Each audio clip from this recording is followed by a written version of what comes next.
What's going on, guys? Welcome to the first episode of 2021 of Peak Performance Engineering, where we're going to take you through an update on our Deathkart. We finally have a weekend where we're able to do some work on this thing. We've got some parts that came in. Let me take you guys through a quick run through of what we got and what we're going to be working on.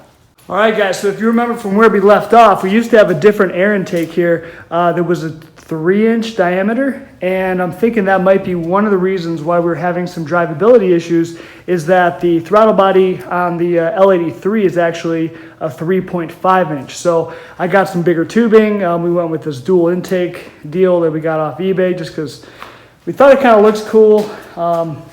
Also, versus just having kind of the one, I think this is going to be a little bit better for us. So anyway, this is a 3.5 inch MAF housing plus all the tubes. So I've got to swap over the MAF, and then we'll have that done. But kind of the main thing that we're going to be working on this weekend is the exhaust system. So all we have right now is just kind of an extra little pipe coming right off the header, which hasn't been working out, and it's way too loud, of course. So what we bought was a 2.5 inch pipe.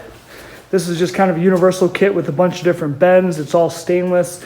We also got a X pipe, stainless X pipe, and then that'll flow into a couple of just some single chamber stainless mufflers. And then for the exhaust tips, we got these deals off of eBay as well. So we think that'll be kind of cool. We also got some other kind of performance suspension stuff, like a DDM brace that actually goes on the rear of the car to stiffen up the back of the frame. So it actually kind of, I don't know if you can see it too well, but it just kind of bolts here and here and kind of ties this in, keeps the back of the chassis a little bit more together. Underneath the car on the other side, there's also a brace that we bought. And once we get under there, I'll show you guys some more, but let's go ahead and dig into it. All right, so first thing I'm doing, this was the old kind of temporary makeshift intake. So this went from the 3.5 inch down to 3 inch. And this is actually the old MAF housing that we had from the Solstice and the same crappy oil soaked filter. So this was just kind of, sitting just like that. And I think this I'm hoping this is part of the drivability problem that we have right now, where the car starts, it idles great. You can give it gas, no problem. But if you try to get it out on the road and really kind of stomp on it, it just falls flat on its face. So I'm kind of hoping this, along with having a full exhaust, might be solving the problem. All right, so we got the air intake pretty much buttoned up, or I guess as much as it can be for now. So I'm just missing an extra clamp. So I'll have to go and get a clamp. They didn't send one here, and I thought the one I had would be big enough, but it wasn't, so I had to kind of pilfer this from here. So I'll get one of those, no big deal. We'll probably end up cutting this down or cutting this part to move this back. I'm not sure, but as it sits right now, this actually clears, and the intake's just kind of resting right here on this ridge. So we could just kind of get some kind of like a piece of rubber or something to isolate it, and then I don't know, zip tie this thing to the front bar, just because we talked about kind of getting some air on the expressway and, maybe wanting to shoot this intake up. So we'll probably need just some kind of quick support, zip ties or something. One more quick thing I wanted to show you guys was we were also having some overheating problems in the summer where this would boil over. So what we used to have on here, I think, was like a 15, or maybe it was even less, like a 12-pound cap, really low value cap that we didn't realize. So I went and got a 20-pounder. I'm hoping that's enough to help. That, and then we're still having, these were kind of also leaking. We couldn't quite get this to all seal too well, just because there's some different sizes between like here to here. So, you could only pick kind of one size to try. So we got to figure all that out too, but I think that was kind of the first step. If we do get it running decent, we'll have to see if we want to maybe even get rid of these silicone hoses. I thought these would kind of be better, but so far they're not so great. Also, the T-bolt clamps, we were having issues where I couldn't get them completely cinched down. So that might be something too. We just switch these out for regular worm gear clamps, and maybe that'll work a little bit better for us. So I think the bottom was halfway decent, but I might just get rid of all these T-bolt clamps, just get some regular worm gear clamps like this, and see if that fixes the issue. All right, guys, so we got Lewis here with us, and we have been working now for, several hours on this thing, working on the exhaust system. And let me just kind of give you guys a little peek, show you guys what we've been doing. So we got a bunch of pipe over here. Got kind of a whole kit. I don't know how well you can see it. And we've just been working on getting from the headers back into the X-pipe. So let me take you guys under the car and show you that. All right, so here's where we're at right now. So we got one side just kind of quickly tacked up, pipes coming down, and we've just got it sitting actually in the X-pipe, basically just for mock-up. So what's gonna happen is the X-pipe is actually gonna go move back farther, and we have a couple pieces of the flexible joints that'll go right here. So right now we're just finishing tacking up the other side, and then we'll kind of put this all back. We'll tack this part right here, and then we'll be able to move this back and actually tack up the flex pipe, and then put the X pipe back here. And then it's gonna be really simple for us where it's just a straight run, pretty much all the way back. And then it's a matter of, are we gonna use the mufflers that we got? Because we ended up buying some single chambers, which might go something kind of back here like this. And then with the tip, or we might just not even use the mufflers at all and just have the tips kind of running back through. Turn my feet up just a little. Give her a shot.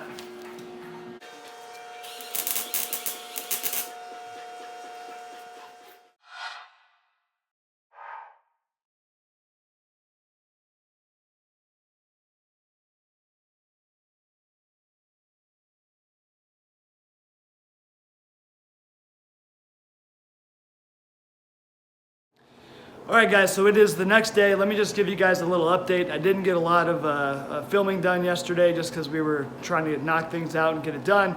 But at this point, we've basically got the entire exhaust tacked up, mounted.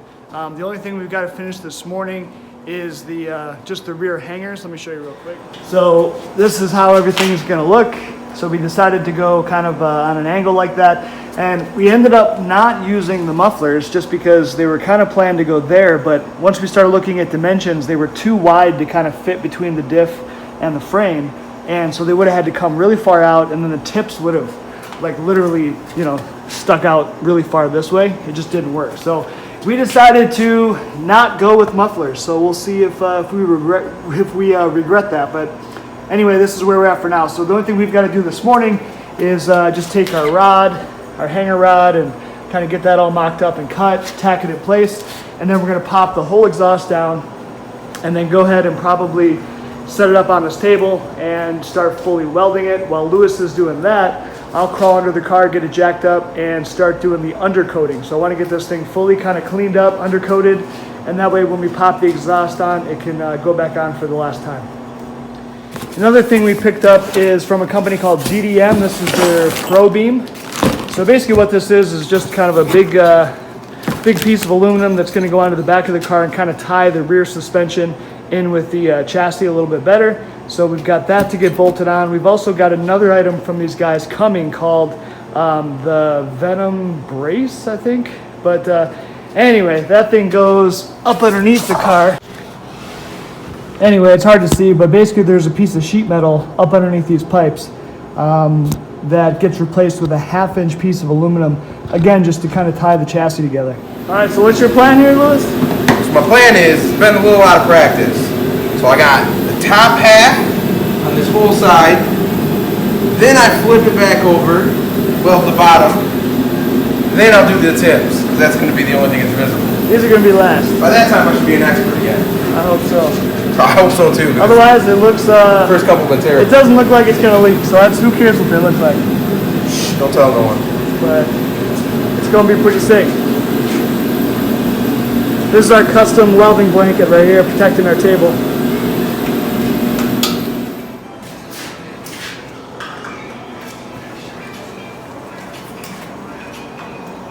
All right, so I just came under here. I kind of wiped this all down as best I could. And I'm going to go ahead and hit it with a coat of undercoating. Probably do 2 or 3 coats, just use all the cans I got, but just try to get this look a little better and kind of keep it protected a little bit.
right, guys, I just wanted to do a quick summary for you to end the video today. So basically what we did over the weekend, we got a full 2.5-inch exhaust with V-band clamps going back. It's 2.5-inch stainless steel into stainless X pipe, and then back into, back into nothing. We ended up not using mufflers. We did pick up some single chambers, but like you saw, we couldn't use them. So we just went straight back into tips. And as you can probably see from some of the videos or here, it doesn't seem too loud. So we need to drive it obviously and find out if there's any kind of annoying drone. But hopefully it's good. If not, then what we'll do eventually is just go with like a straight through, kind of like a cherry bomb style piece of stainless steel muffler. But hopefully it's all good. The other thing we ended up messing with yesterday was we kind of cut this down. We cut this down so we were able to move the intake up. And it does look a lot better, way better. Lewis also fabricated this little aluminum bracket. So this actually rests right on top of this aluminum. And then we put some like rubber. I don't know if you can see the rubber too well, but there's kind of rubber lining the perimeter. So hopefully there's no vibration. I mean, we've had it just sitting here idling, running, revving up for 20 minutes. And we didn't have any issues. So seems to be good so far. Obviously we'll need to drive it. So anyway, the plans in the next week or so is I need to get back here and get the bumper all painted. We're going to paint it the same blue. Get that done, then the taillights can slide back in. Lewis also had to re-weld one of these tabs. It just wasn't welded too well. This has to kind of bend to get the taillight in. So from it going in and out a couple times, it ended up weakening the weld. So he re-welded that. That's all solid now. So yeah, once that's done and the taillights are in, we're able to actually go and test drive it. So maybe next weekend or the weekend after we get some time, we'll get another video with a driving update, see how it sounds on the road. So that's going to be it for this one, guys. Thanks for watching. If you like what you see, hit the subscribe button, and we'll see you on the next one.